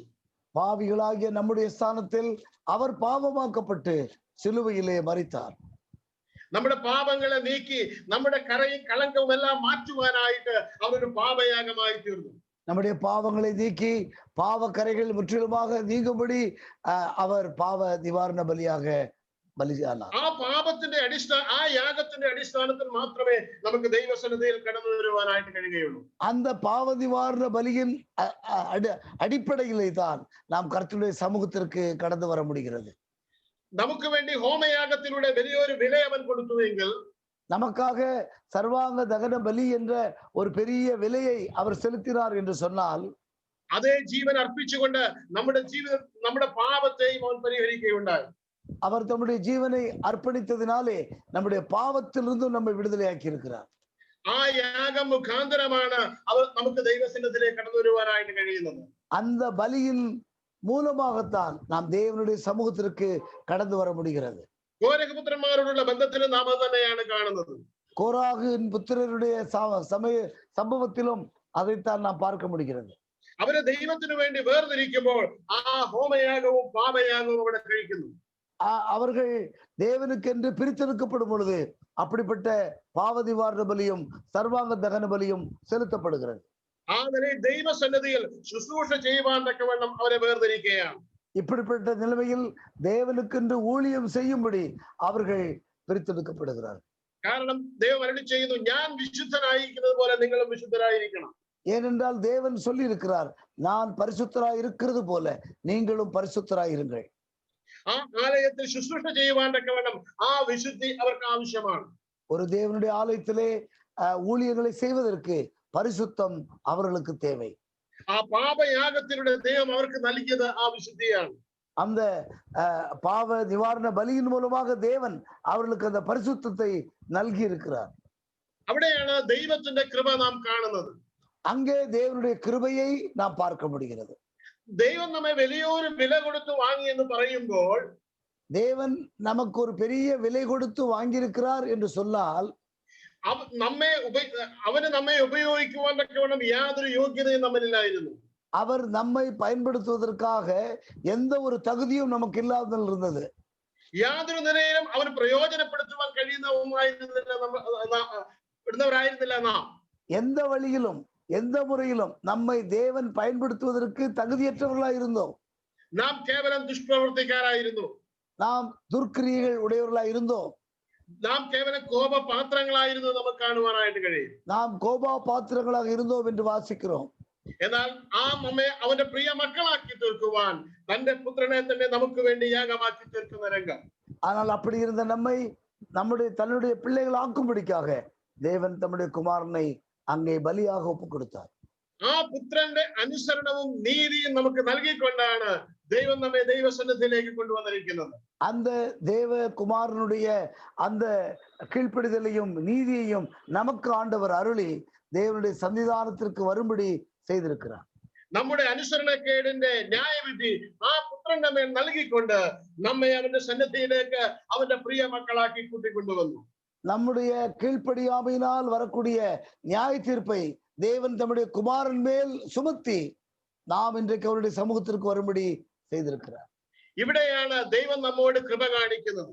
இந்த இடத்திலேதான் தேவன் நம்மிடத்தில் தம்முடைய கிருபையை காண்பிக்கிறார். நாம் விசுவாசத்தால் രക്ഷിക്കപ്പെട്ടുവെങ്കിലും நாம் விசுவாசத்தின் மூலமாய் ரட்சிக்கப்பட்டோம் என்றாலும் അതിലൊന്നും തന്നെ നമുക്ക് പ്രശംസിപ്പാനായിട്ടില്ല. அதில் நாம் செய்வதற்கு பெருமை பாராட்டுவதற்கு ஒன்றும் இல்லை. കർത്താവായ യേശു ക്രിസ്തു പറഞ്ഞ ഒരു ഉപമയിൽ അത് വെളിപ്പെടുത്തിയിരിക്കുന്നത് നമുക്ക് കാണുവാനായിട്ട് കഴിയും. ஆண்டவராய் இயேசு கிறிஸ்து சொன்ன ஒரு உவமையில் இந்த சத்தியத்தை வெளிப்படுத்துகிறதை பார்க்க முடியும். ലൂക്കോസിന്റെ സുവിശേഷത്തിലേക്ക് നമുക്കത് കാണുവാനായിട്ട് കഴിയും. லூக்கா சுவிசேஷத்திலே நாம் அதை பார்க்க முடியும். അതിന്റെ 17-ാം അധ്യായം 7 മുതലുള്ളതായിരിക്കുന്ന ഭാഗത്ത് ഒരു ദാസന്റെ ഉപമ താൻ പറയുന്നുണ്ട്. 17ஆம் அதிகாரத்தில் 7ஆம் வசனத்திலிருந்து நாம் அதை வாசிக்க முடியும். ഒരു ദാസൻ, ஒரு ஊழியக்காரன் അവൻ തന്റെ വേല കഴിഞ്ഞ് മടങ്ങി വരുമ്പോൾ അവന്റെ യജമാനൻ അവനോട് പറയുകയാണ്, നീ എനിക്ക് ശുശ്രൂഷ ചെയ്യുക എന്ന് പറഞ്ഞുകൊണ്ട് അവനെ ആ കാര്യങ്ങൾ ഏൽപ്പിക്കുന്നതായിട്ട് നാം അവിടെ കാണുന്നു. ஒரு ஊழியக்காரன் தன்னுடைய வேலையெல்லாம் செய்துவிட்டு வரும்போது எஜமான் அவனை நோக்கி நீ முன்பு போய் சாப்பிட்டு வா என்று அவனுக்கு சொல்வானோ என்று வாசிக்கிறோம். തനിക്ക് ശുശ്രൂഷ ചെയ്യുവാൻ തക്കവണ്ണം ആ ദാസനോട് അവർ ആവശ്യപ്പെടുകയാണ്. அந்த எஜமான் அந்த ஊழியக்காரன் தனக்கு வேலைகளை சேவைகளை செய்ய வேண்டும் என்று ஏற்படுத்துகிறார். ആ യജമാനൻ തിന്നു കുടിച്ചതിന് ശേഷം നീ ഭക്ഷിച്ചു കൊള്ളുക. அந்த எஜமானுக்கு இவன் சேவை செய்து ஆகாரம் கொடுத்து அவர் சாப்பிட்டு குடித்து திருப்தியான பிறகு இந்த ஊழியக்காரன் அவன் சாப்பிடலாம். അങ്ങനെ ഒരു സേവ ചെയ്താൽ പോലും ആ ദാസൻ നന്ദി അർഹിക്കുന്നില്ല എന്നാണ് കർത്താവ് പറയുന്നത്. அந்த அப்படிப்பட்ட ஒரு சேவை செய்தாலும் கூட அந்த எஜமான் அவனுக்கு ஒரு நன்றியுள்ளவனாக இல்லை என்று கருத்து சொல்லுகிறார். അതിനുശേഷം കർത്താവ് തന്റെ ശിഷ്യന്മാരോടും അത് പറയുകയാണ്. அதை சொல்லிவிட்டு தன்னுடைய சீசனிடத்திலே ஆண்டவர் சொல்லுகிறார், അവണ്ണം നിങ്ങളും എന്നാണ് താൻ അവിടെ പറയുന്നത്. 10ஆம் வசனத்திலே வாசிக்கும் போது அப்படியே நீங்களும் என்று வாசிக்கிறோம். നിങ്ങൾ ഈ ചെയ്ത് കഴിഞ്ഞതിന് ശേഷവും ഞങ്ങൾ പ്രയോജനമില്ലാത്ത ദാസന്മാർ. நீங்கள் இதெல்லாம் செய்த பிறகும் கூட நாங்கள் அப்பிரயோஜனமான ஊழியக்காரர், செய்ய வேண்டியதை மாத்திரம் கடமையை மாத்திரம் செய்தோம் என்று சொல்லுங்கள் என்று சொல்லுகிறார். ആ നിലയിലുള്ളതായിരിക്കുന്ന ഒരു അവകാശം മാത്രമേ ദൈവസന്നിധിയിൽ നമുക്കുള്ളൂ. அப்படிப்பட்ட சூழ்நிலையில் உள்ள ஒரு ஸ்லாக்கியம் மட்டுமே நமக்கு இருக்கிறது. ഈ ഒരു ആത്മീയ ദർശനം പലപ്പോഴും നമ്മുടെ ജീവിതങ്ങളിൽ നഷ്ടപ്പെടുന്നുണ്ട്. இப்படிப்பட்ட ஒரு ஆவிக்குரிய தரிசனம் பல சந்தர்ப்பங்களில் இல்லாமல் போகிறது. ദൈവത്തെ നാം പലപ്പോഴും ചോദ്യം ചെയ്യുന്നത് നാം ദൈവ മക്കൾ എന്നുള്ളതിലെ ചില അവകാശങ്ങൾ ഉണ്ട് എന്നുള്ള ചിന്തയിലാണ്. நாம் அநேக சமயங்களில் கர்த்தரிடத்திலே கேட்கக்கூடிய ஒரு காரியம், நாம் தேவனுடைய பிள்ளைகள், நமக்கு சில ஸ்லாக்கியங்கள் இருக்கிறது என்ற எண்ணத்திலே தான். യോബ് തന്റെ ജീവിതത്തിൽ താൻ നീതിമാനാണെന്ന് അഭിമാനിച്ചിരുന്നു. யோபு தன்னுடைய வாழ்க்கையில் தான் ஒரு நீதிமான் என்று நினைத்திருந்தான். തന്നോട് വാദിച്ച സകലരെയും അവൻ പരാജയപ്പെടുത്തി. தன்னிடத்திலே வந்து பேசின எல்லாரையும் அவன் தோற்கடித்தான். എന്നാൽ ദൈവം അവന്റെ അടുക്കലേക്ക് കടന്നു വന്നു കഴിഞ്ഞപ്പോൾ, ദൈവവുമായി അവൻ വാദിച്ചു കഴിഞ്ഞപ്പോൾ ആ സാഹചര്യം മാറി. ஆனால் தேவனின் யோபுவிடத்திலே வந்து அவரிடத்திலே பேச ஆரம்பித்த பிறகு சூழ்நிலை மாறியது. ആ പുസ്തകം അവസാനിക്കുമ്പോൾ നാം കാണുന്നത് ഞാൻ എന്നെ തന്നെ വെറുക്കുന്നു എന്ന് യോബ് പറയുന്നതായിട്ടാണ്. அந்த புஸ்தகத்தினுடைய கடைசி பகுதியிலே வரும் பொழுது யோபு சொல்லுகிறான், நான் என்னைத்தானே வெறுக்கிறேன் என்று சொல்லுகிறான். നീതിമാൻ എന്ന് സ്വയം അഭിമാനിച്ചവൻ ദൈവത്തെ കണ്ടു കഴിഞ്ഞപ്പോൾ അവന്റെ കുറവുകളെ അവൻ ഏറ്റുപറയുകയാണ്. தன்னை நீதிமான் என்று தீர்மானித்துக் கொண்டிருந்தவன் தேவனை கண்டபோது தான் யார், தன்னுடைய சுயநிலைமை என்ன என்று அறிந்து கொண்டான். അവന്റെ നീതി പ്രവർത്തികൾ യാതൊന്നും പുകഴുവാനായിട്ട് അവന് കഴിയുന്നില്ല. அவனுடைய நீதி கிரியைகள் எதுவுமே புகழப்படுவதாக காணப்படவில்லை. അനേക ഭക്തന്മാരുടെ ജീവിതത്തിൽ ദൈവത്തിൽ നാം അത് കാണുന്നുണ്ട്. அநேக தேவனுடைய பக்தர்களுடைய வாழ்க்கையிலே நாம் இப்படிப்பட்ட காரியத்தை பார்க்க முடியும். ദൈവത്തിന്റെ മഹത്വത്തിലേക്ക് അവർ കടന്നു വന്നപ്പോഴാണ് തങ്ങളുടെ ഒന്നുമില്ലായ്മ അവർക്ക് മനസ്സിലാകുന്നത്. தேவனுடைய மகத்துவத்திற்குள் வரும்போதுதான் தாங்கள் ஒன்றுமில்லை என்பதை அவர்கள் புரிந்து கொண்டார்கள். തങ്ങൾ നീതിമാന്മാരായിരിക്കുന്നതും തങ്ങൾ ദൈവമക്കളായിരിക്കുന്നതെല്ലാം ദൈവത്തിന്റെ കൃപയുടെ അത്യന്തതലത്തിൽ മാത്രമാണ്. தாங்கள் நீதிமான்களாக இருப்பது, தாங்கள் இவ்வளவு ஸ்லாக்கியமுடையவர்களாக இருப்பது தேவனுடைய கிருபை மாத்திரமே என்று புரிந்து கொண்டார். യാതൊരു നിലയിലും ദൈവസന്നിധിയിൽ പുകഴുവാനായിട്ട് നമുക്ക് അവകാശമില്ല. எந்த ஒரு நிலைமையிலும் நம்மை நாமே தேவனுடைய சன்னிதானத்தில் பெருமைப்படுத்துவதற்கு ஒன்றுமில்லை. ദൈവം നമ്മെ തന്റെ രക്തം കൊടുത്ത് സമ്പാദിക്കുമ്പോൾ ദൈവത്തിന് യാതൊരു നിലയിലും പ്രയോജനപ്പെടുത്തുവാൻ കഴിയാത്തവരായിരുന്നു നാം. தேவன் நம்மை எந்த ஒரு விதத்திலும் தேவன் பயன்படுத்துவதற்கு தகுதியில்லாத நம்மை தான் தன்னுடைய ரத்தத்தினால் கழுவி சுத்திகரித்தார். റോമാലേഖനം 5-ാം അധ്യായത്തിൽ പൗലോസ് അത് ഒരു ക്രമമായിട്ട് പറയുന്നത് നമുക്ക് കാണുവാനായിട്ട് കഴിയും. ரோமருக்கு எழுதின நிருபம் 5-ாம் அதிகாரத்தில் அப்போஸ்தலனாகிய பவுல் இதை ஒரு சித்திரமாக சொல்லுகிறதை பார்க்க முடியும். അതിന്റെ 6-ാം വാക്യത്തിൽ നാം ബലഹീനരായിരിക്കുമ്പോൾ അവൻ നമുക്ക് വേണ്ടി മരിച്ചു. நாம் ரோமர் 5:6 வாசிக்கும் பொழுது நாம் பலவீனர்களாய் இருக்கும் பொழுது, பலனற்றவர்களாய் இருக்கும் பொழுது கிறிஸ்து நமக்காக மரித்தார் என்று வாசிக்கிறோம். 8-ാം വാക്യത്തിൽ നാം പാപികളായിരിക്കുമ്പോൾ അവൻ നമുക്ക് വേണ്ടി മരിച്ചു. 8-ாம் வசனத்திலே நாம் பாவிகளாய் இருக்கையில் கிறிஸ்து நமக்காக மரித்தார் என்று வாசிக்கிறோம். 10-ാം വാക്യത്തിൽ നാം ശത്രുക്കളായിരിക്കുമ്പോൾ അവൻ നമുക്ക് വേണ്ടി മരിച്ചു. 10-ாம் வசனத்திலே நாம் தேவனுக்கு சத்துருக்களாய் இருக்கும் பொழுது கிறிஸ்து நமக்காக மரித்தார் என்று வாசிக்கிறோம். നമ്മെ ഒരു നിലയിലും ദൈവത്തിന് പ്രയോജനപ്പെടുത്തുവാൻ കഴിയാത്ത കോപപാത്രങ്ങളായിരുന്നു. எந்த விதத்திலும் நம்மை பயன்படுத்துவதற்கு தகுதியில்லாத தேவ கோபாக்கினையின் பாத்திரங்களாய் நாம் இருந்தோம். നമ്മെ വീണ്ടെടുത്ത അതേ ജീവൻ തന്നെ നമ്മെ ദൈവത്തിന് വേണ്ടി പ്രയോജനപ്പെടുത്തുന്നവരാക്കി തീർക്കുവാനായിട്ട് അവന് നൽകേണ്ടതായിട്ട് വന്നു. நம்மை ரட்சித்த அதே ஜீவன் நம்மை பயன்படுத்தக்கூடியவர்களாய் மாற்றியது. നാം ആ പാപയാഗത്തെ കുറിച്ച് പഠിക്കുമ്പോൾ ആ യാഗ രക്തം ആ കൃപാസനത്തിങ്കിലേക്ക് കൊണ്ടുവരുന്നത് നമുക്ക് കാണുവാനായിട്ട് കഴിയും. பாவ நிவாரண பலியை குறித்து நாம் படிக்கும் போது அந்த பாவ நிவாரண பலியின் ரத்தம் அங்கே தேவனுடைய சன்னிதானத்திற்கு கொண்டு வரப்படுகிறது. ആ കൃപാസനത്തിൽ ആ രക്തമായിരിക്കുന്നു എന്നുള്ളതാണ് ഗോരഖപുത്രന്മാർക്ക് ദൈവസന്നിധിയിൽ ശുശ്രൂഷിക്കുവാനുള്ള അവകാശം. அந்த ரத்தம் கிருபாசனத்திலே கொண்டு போய் செலுத்தப்பட்டது என்ற அந்த எண்ணம் தான் கோராகின் புத்திரருக்கு தேவனுக்கு ஊழியம் செய்ய முடிந்தது. ആ പാപയാഗത്തിന്റെ രക്തം അവിടെ തളിക്കുമ്പോൾ ആ രക്തം കണ്ടുകൊണ്ട് അവരുടെ പാപത്തിന് നിന്ന് ദൈവ കോപത്തിന് ക്ഷമ വരികയാണ്. அந்த ரத்தம் கிருபாசனத்திலே தெளிக்கப்பட்டு அந்த ரத்தத்தை பார்த்தபோது தேவன் அவருடைய பாவத்தை மன்னிக்கிறவராயிருக்கிறார். ആ വിശുദ്ധ സ്ഥലത്ത് അവർക്ക് ശുശ്രൂഷ ചെയ്യുവാനായിട്ടുള്ള എല്ലാ അവകാശവും അവർക്ക് നൽകുന്നത് ആ രക്തമാണ്. அந்த பரிசுத்த ஸ்தலத்திலே சென்று தேவனுக்கு ஊழியம் செய்யக்கூடிய ஸ்லாக்கியம் கிடைப்பது அந்த ரத்தத்தினால். എന്നാൽ ആ രക്തം അവിടെ ഉള്ളപ്പോഴും അവർക്ക് ഭയത്തോടെ മാത്രമേ അവിടെ ശുശ്രൂഷ ചെയ്യുവാൻ കഴിയുമായിരുന്നുള്ളൂ. அந்த ரத்தம் அங்கே இருந்தாலும் கூட பயத்தோடு கூட கர்த்தருக்கு அவர்கள் ஊழியம் செய்ய வேண்டியதா இருந்தது. പുറപ്പാട് പുസ്തകത്തിൽ നാം അത് കാണുന്നുണ്ട്.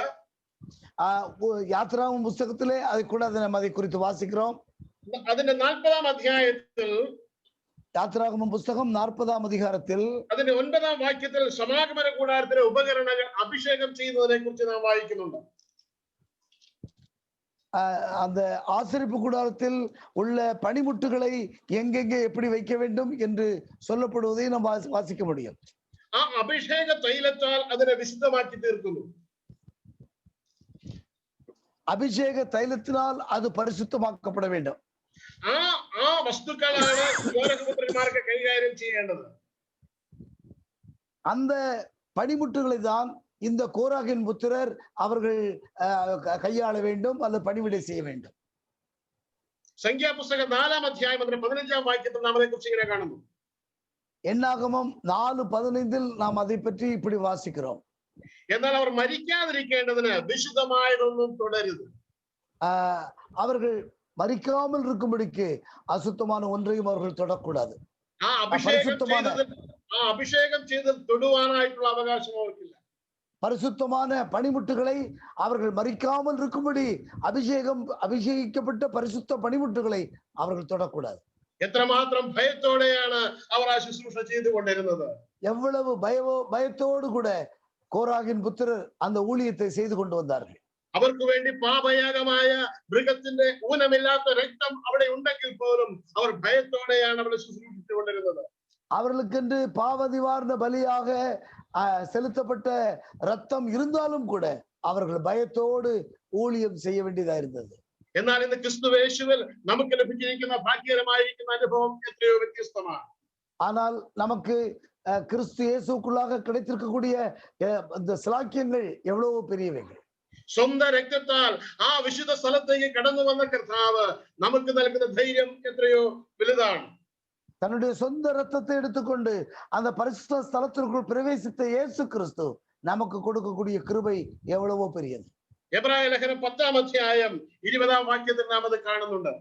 எபிரேயருக்கு எழுதின நிருபம் 10-ாம் அதிகாரத்தில் 20-ாம் வசனத்தில் நாம் அதை குறித்து வாசிக்கிறோம். തന്റെ രക്തത്താൽ വിശുദ്ധ മന്ദിരത്തിലേക്ക് പ്രവേശനത്തിന് ധൈര്യവും നമുക്ക് നൽകിയെന്നാണ് നാം വായിക്കുന്നത്. தன்னுடைய சொந்த சுயரத்தினாலே பரிசுத்த ஸ்தலத்திற்குள் பிரவேசித்து நமக்கு தைரியம் கொடுத்திருக்கிறார் என்று வாசிக்கிறோம். തന്റെ സ്വന്തം രക്തത്താൽ നമുക്ക് വേണ്ടി അതിവിശുദ്ധ സ്ഥലത്തുള്ളതായിരിക്കുന്ന കർത്താവായ യേശു ക്രിസ്തു தன்னுடைய சொந்த ரத்தத்தால் பரிசுத்த ஸ்தலத்திற்குள் பிரவேசித்த இயேசு கிறிஸ்து ഒരു കാലത്തും ദൈവസന്നിധിയിലേക്ക് കടന്നു വരുവാൻ കഴിയാതെ നമുക്ക് ഇന്ന് ധൈര്യമായി ദൈവസന്നിധിയിലേക്ക് കടന്നു വരുവാനായിട്ട് കഴിയുന്നു. எந்த விதத்திலும் ஒரு காலமும் தேவனுடைய சமூகத்திற்கு தைரியமாய் வர முடியாத நிலைமையில் இருந்து நமக்கு இன்றைக்கு தேவனுடைய சமூகத்திற்கு வரக்கூடிய சிலாக்கியம் இருக்கிறது. ദൈവ കൃപയുടെ ബഹുത്വമാണ് നാം അവിടെ കാണുന്നത്. தேவனுடைய கிருபையின் ஒரு பெரிய மாண்பு எப்படிப்பட்டது என்று நான் பார்க்கிறோம். നമ്മെ ഇത്ര വലിയൊരു വില കൊടുത്ത് അവർ വാങ്ങുമ്പോൾ നമുക്കതിന് യാതൊരു യോഗ്യതയില്ലായിരുന്നു നമുക്ക് കാണുവാനായിട്ട്. நமக்கு இவ்வளவு பெரிய விலை கொடுத்து நம்மை வாங்கும் போது நாம் எந்த விதத்திலும் அதற்கு பாத்திரவான்களாக அல்லாமல் இருந்தோம். നമ്മെ അവന് വേണ്ടി പ്രയോജനപ്പെടുത്തുവാനും അതേ വില തന്നെ ദൈവത്തിന് കൊടുക്കേണ്ടതായിട്ടുണ്ട്. நம்மை அவருக்கென்று பயன்படுத்துவதற்காகவும் அதே பெரிய விலையை தேவன் கொடுக்க வேண்டியதா இருந்தது. ഘോരഹോതന്മാരായ യാഗപീഠത്തിലേക്ക് കടന്നു വരുമ്പോൾ ഇതേ സത്യം തന്നെയാണ് അവർക്ക് മനസ്സിലാക്കുവാനായിട്ട് കഴിയുന്നത്. கோராகின் புத்திரர் அந்த பலிபீடத்திற்கு முன்பே வரும் பொழுது இந்த சத்தியங்கள் அவர்களுக்கும் மனதிலே தோன்றியது. ഊനമില്ലാത്തൊരു രക്തത്താൽ ദൈവം അവരെ തന്റെ അവകാശമായിട്ട് വേർതിരിച്ചു. இந்த பழுதற்ற ஒரு மிருகத்தினுடைய ரத்தத்தினாலே தேவன் அவர்களை தமக்கு சொந்தமாக பிரித்தெடுத்தார். അതേപോലെ തന്നെ വേറൊരു പാപയാഗ രക്തത്തിലൂടെ ദൈവത്തിന് അവരെ ദൈവസന്നിധിയിൽ പ്രയോജനപ്പെടുത്തുന്നത് കാണുവാനായിട്ട് കഴിയും. அதே போல ஒரு பாவ நிவாரண பலியின் ரத்தத்தினாலே அவர்கள் தேவனுடைய சன்னிதானத்திற்கு வந்து ஊழியம் செய்ய முடிந்தது.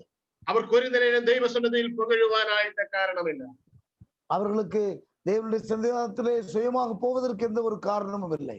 ദൈവസന്നിധിയിൽ ന്യായവിധിക്ക് മാത്രമായിരുന്നു അവർ യോഗ്യർ. தேவனுடைய சந்நிதியில் அவர்கள் நியாயம் தீர்க்கப்பட வேண்டியவர்களாக மாத்திரமே இருந்தார்கள்.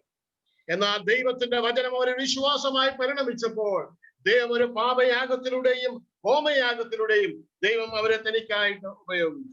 ஆனால் தேவனுடைய வசனம் அவர்களுக்குள்ளே விருத்தி அடைந்து அது ரட்சிப்புக்கு ஏதுவாய் கொண்டு போன போது அவர்கள் பாவ நிவாரண பலியாலும் சர்வாங்க தகன பலியாலும் அவர்கள் காணப்பட்டார்கள். അവിടെയാണ് യാഗപീഠത്തിൽ അവർ ദൈവത്തിന്റെ കൃപ ദർശിക്കുന്നത്. അവിടെയാണ് യാഗപീഠത്തിൽ பலிபீட தண்டையில் அவர்கள் வரும் பொழுது தேவனுடைய பெரிய கிருபையை அவர்கள் காண்கிறார்கள். കാൽവരി കുരിശിൽ നാമും കാണുന്നത് അത് തന്നെയാണ്. கல்வாரி சிலுவையிலே நாமும் கூட அதைத்தான் பார்க்க முடிகிறது. നമ്മെ ശുദ്ധീകരിപ്പാൻ തക്കവണ്ണം നമ്മുടെ പാപത്തെ പരിഹരിപ്പാൻ തക്കവണ്ണം കാൽവരിയിൽ യാഗമായി തീർന്ന കർത്താവായ യേശു ക്രിസ്തു நம்மை சுத்திகரிப்பதற்காகவும் நம்முடைய பாவங்களுக்கு பரிகாரமாகவும் கல்வாரி சிலுவையிலே இயேசு கிறிஸ்து பலியானார். നമുക്ക് എന്തെങ്കിലും പ്രശംസിപ്പാനുണ്ടെങ്കിൽ അത് ക്രൂശിൽ ചൊരിഞ്ഞ രക്തത്തിൽ മാത്രമാണ്. நாம் பெருமை பாராட்டி பேசுவதற்கு ஏதாவது உண்டு என்று சொன்னால் கல்வாரி சிலுவையிலே சிந்தப்பட்ட அந்த ரத்தம் മാത്രമേ. നമ്മെ ആ ക്രൂശിന്റെ മുൻപാകെ നമ്മെ തന്നെ താഴ്ത്തുവാൻ മാത്രമേ നമുക്ക് അവകാശമുള്ളൂ. அந்த கல்வாரி சிலுவைக்கு முன்பாக நம்மை தாமே தாழ்த்துவதை தவிர வேறு எதுவும் செய்வதற்கில்லை. നമ്മെ ആ നിലയിൽ ദൈവം തന്റെ മഹാകൃപയാൽ രൂപാന്തരപ്പെടുത്തിയത് നമുക്ക് കാണുവാനായിട്ട് കഴിയും. அப்படிப்பட்ட சூழ்நிலையில் தேவன் தம்முடைய கிருபையினால் நம்மை மறுரூபமாக்கி இருக்கிறார். നമ്മെ ആ നിലയിൽ വീണ്ടെടുക്കുകയും ദൈവത്തിനു വേണ്ടി നമ്മെ രൂപാന്തരപ്പെടുത്തിയത് ഓർത്ത് നമുക്ക് ദൈവത്തെ സ്തുതിക്കാം.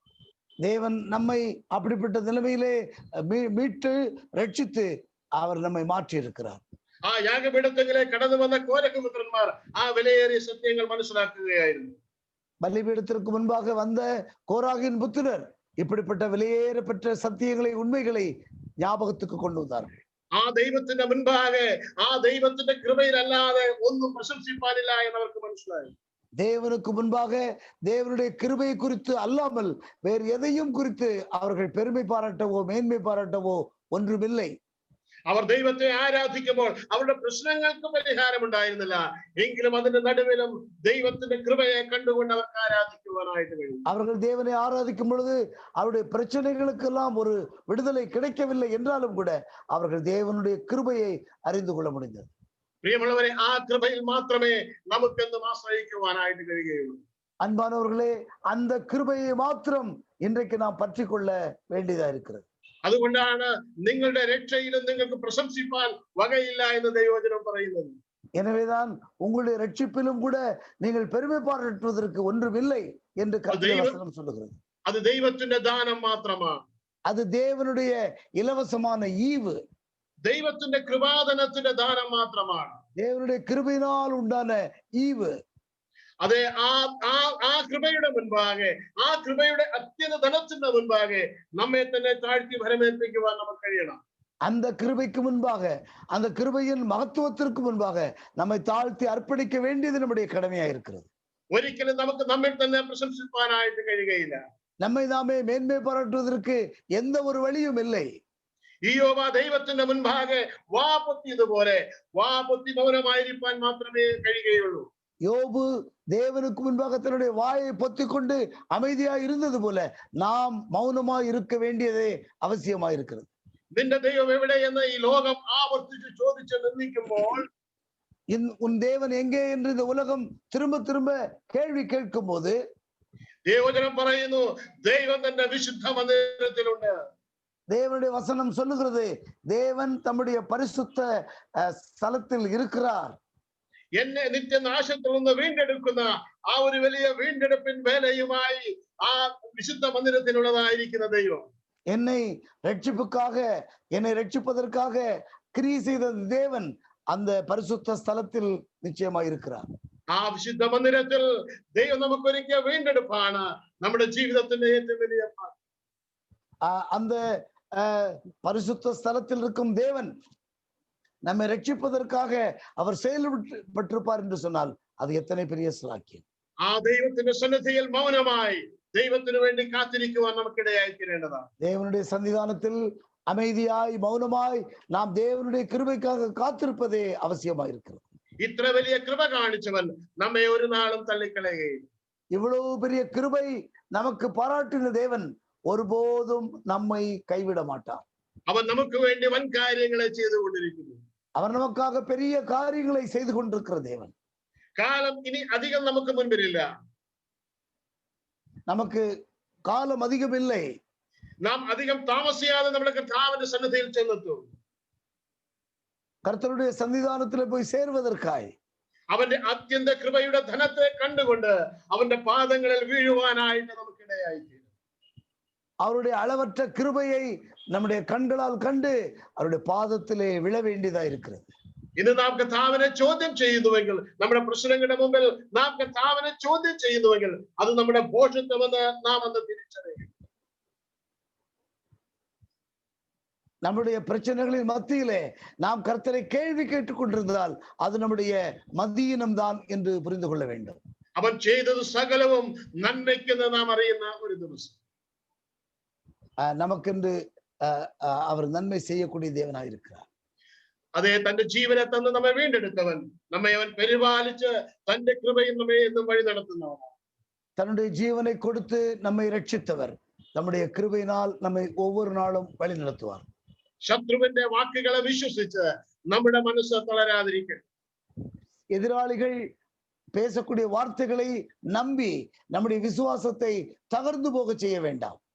നമ്മുടെ കർത്താവിലും അവന്റെ വചനത്തിലും വിശ്വസിക്കുവാനും ആശ്രയിക്കുവാനും നമുക്കിടയായി തീരട്ടെ. நம்முடைய தேவனிலும் தேவனுடைய வசனங்களிலும் வார்த்தைகளிலும் விசுவாசித்துக் கொண்டு நாம் பலன் பெற்றுக்கொள்ள தேவன் உதவி செய்வார். നമ്മുടെ ജീവിതത്തിലെ ഏത് സാഹചര്യങ്ങളിലും ആ കർത്താവിന്റെ മാർവിൽ ചാരി ആശ്വസിക്കുവാനും ബലം പ്രാപിപ്പാനും നമുക്ക് കഴിയണം. நம்முடைய வாழ்க்கையின் எந்த காலகட்டத்திலும் எந்த சூழ்நிலையிலும் கர்த்தருடைய மார்பில் சார்ந்து கொண்டு இளைப்பாறும்படி பலன் பெற்றுக்கொள்ளும்படி ஆகட்டும். ജീവിതത്തിന്റെ ഏത് സാഹചര്യങ്ങളിലും കർത്താവിനെ സ്തുതിച്ച് മഹത്വപ്പെടുത്തി മുൻപോട്ട് പോകുവാൻ ദൈവം നമ്മെ ഏവരെയും സഹായിക്കുമാറാകട്ടെ. நம்முடைய வாழ்க்கையின் எந்த சூழ்நிலையிலும் கர்த்தரை துதித்து அவரை மகிமைப்படுத்தி முன்னேறி செல்ல தேவன் உதவி செய்யட்டும். ദൈവമതിനായ തന്റെ കൃപ ധാരാളമായി നമ്മുടെ മേൽ ചൊരിയട്ടെ. தேவனுடைய கிருபை நம்மேல் அதிகமாய் பொழியட்டும். ദൈവനാമം മഹത്വപ്പെടുമാറാകട്ടെ. தேவனுடைய நாமம் மகிமைப்படுவதாக. Thank you, Brother Saji Sam from the country of Oman. We praise God for what God has done to this evening through the message. May the good Lord lead you in Salalah city in Oman country. We praise God for the word that has come. Let us trust in God and God's word. That is what we have come to understand. And we have gone through various passages in the word of God, and God has enabled us to understand how important it is to refute or to be strong when somebody asks us, where is thy God? And we should understand we were people who were ungodly, enemies and sinners. From that, God has turned us and given us this beautiful place to listen, to worship, to tell the gospel, and to say the Bible study. May the good Lord bless us abundantly. That is all because of the salvation. Let us not forget that. It is free, of course, a free thing. And we are saved by grace through faith. Let us understand this concept. We have done nothing in this, but God has given us everything, and let us seek that wonderful way to glorify God more in the days to come. We once again give all glory and honor to God for what he has done. We thank Brother Saji Sam from Oman, country of Oman, for joining in and taking the Bible study. In the strength of God, we praise God for what he has done this evening time. Thank you, Brother Saji. We give all glory to and honor to God for the time he has given unto you. And we also thank Evangelist Charles Benny from Purel in Chennai. And the dear brother he himself is a brother who's shepherding the assembly in Purel, and he's an evangelist. By the grace of God, he's a good translator. He's able to translate from Malayalam to Tamil. Today we had seen it, and we praise God for how God has enabled him to translate. We thank you, brother, dear brother, for having translated this message, this Bible study. May the good Lord be with you also. We give all glory and honor to you. Now we also thank the sisters Della Grace Biju from New Delhi for singing the 2 Tamil songs. May the Lord be with her also, and we give all glory and honor to God for her. We also thank God for each one of you for joining in and listening to the word of God. For the word doesn't go empty. When it comes to us, it goes into our hearts. Let us make use of it for his kingdom, for the furtherance of his kingdom, for his what he wills in us, what his purpose is for us, so that we may do that purpose, his will, for his glory. Thank you all for joining in.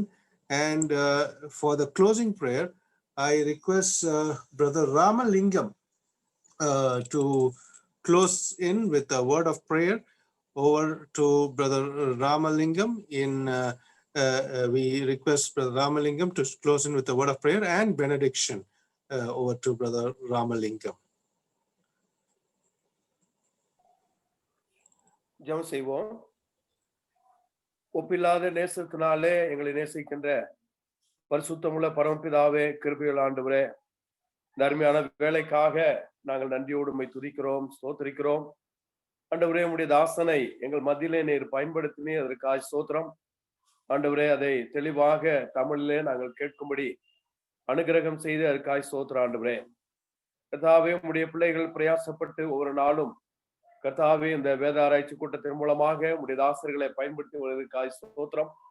இந்த நாளிலும் கூட எங்களுக்கு சொன்ன அருமையான ஆறுதலான வார்த்தைகளுக்காக நாங்கள் நன்றி செலுத்துகிறோம்.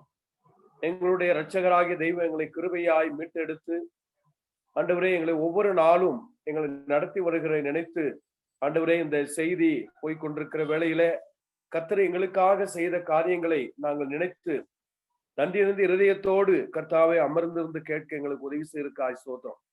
கர்த்தாவே, எங்களை நித்திய வரைக்கும் நீ நடத்த வல்லவராய் இருக்கிறீர். எல்லா சூழ்நிலைகளிலும் என்ன நடந்தாலும் கர்த்தாவே, தெய்வத்திற்கு சகலமும் அவருக்கு தெரியும், அவர் எல்லாவற்றையும் அறிகிற தெய்வம் என்பதை நாங்கள் நினைக்கும் பொழுது கர்த்தாவே, எங்களுக்கு எவ்வளவு ஆறுதலாய் இருக்கிறது. மாத்திரமல்ல, எங்களை கிருபையாய் ரட்சித்து மீட்டெடுத்து ஆண்டவரே, எங்களை ஒவ்வொரு நாளும் நீ நடத்தி வருகிறீர். கர்த்தாவே, இந்த ரட்சிப்பு எங்களால் உண்டானதல்ல. ஆண்டவரே, பிதாவாகிய தெய்வம் தம்முடைய நேசகுமாரனை எங்களுக்காக கொடுத்து அவராலே எங்களுக்கு கிடைத்த இந்த மீட்புக்காக நன்றி செலுத்துகிறோம். கர்த்தாவே, நாங்கள் உம்மை சார்ந்து கொண்டு உம்முடைய மார்பிலை சார்ந்து கொண்டு ஒவ்வொரு நாளும் கர்த்தாவே நாங்கள் முன்னேறி செல்ல விசுவாசத்துல பலப்பட எங்களை உதவி செய்யும்படியாய் ஜெபிக்கிறோம். கர்த்தாவே, தொடர்ந்து ஆண்டவரே இந்த பைபிள் ஸ்டடியிலே ஆசீர்வதிக்கும்படியாய் உம்முடைய கரத்தில் ஒப்பு கொடுக்கிறோம். கலந்து கொண்ட எல்லாருக்காக நாங்கள் நன்றி செலுத்துகிறோம். இதற்காக பிரயாசப்பட்ட அருமையான சபையாருக்காக, ஊழியர்களுக்காக, மூப்பர்களுக்காக நான் நன்றி செலுத்துகிறோம். துதிகன மகிமையெல்லாம் எடுத்துக்கொள்ளும் அப்பா. ஆண்டவராய் இயேசு கிறிஸ்துவின் நாமத்திலே ஸ்தோத்திரத்தோடு ஏறெடுத்து வேண்டிக் கொள்கிறோம் நல்ல பிதாவே, ஆமேன். என் ஆத்துமாவே கர்த்தரை ஸ்தோத்திரி, என் முழு உள்ளமே அவருடைய பரிசுத்த நாமத்தை ஸ்தோத்திரி. என் ஆத்துமாவே கர்த்தரை ஸ்தோத்திரி, அவர் செய்த சகல உபகாரங்களையும் மறவாதே, ஆமேன். நம்முடைய கர்த்தராகிய இயேசு கிறிஸ்துவினுடைய கிருபையும் பிதாவாகிய தேவனுடைய அன்பும் பரிசுத்த ஆவியினுடைய ஐக்கியமும் அந்யோன்யமும் நம் அனைவரோடும், விசேஷமாக இந்த செய்தியோடும், செய்தி கொடுத்த மகனோடும், மொழிபெயர்த்த மகனோடும், உலகெங்கும் உள்ள பரிசுத்தவன் எல்லாரோடும், இன்றும் என்றும், விசேஷமாக இந்த சபையார் எல்லாரோடும் இன்றும் என்றும் சதா காலங்களும் இருப்பதாக. ஆமேன், ஆமேன். Thank you, Brother Ramalingam. We praise God for the prayer. May the good Lord be with you and your family in the assembly where you're in fellowship with. Now we are coming to the close of this evening meeting. God willing, we shall meet tomorrow evening at the same time.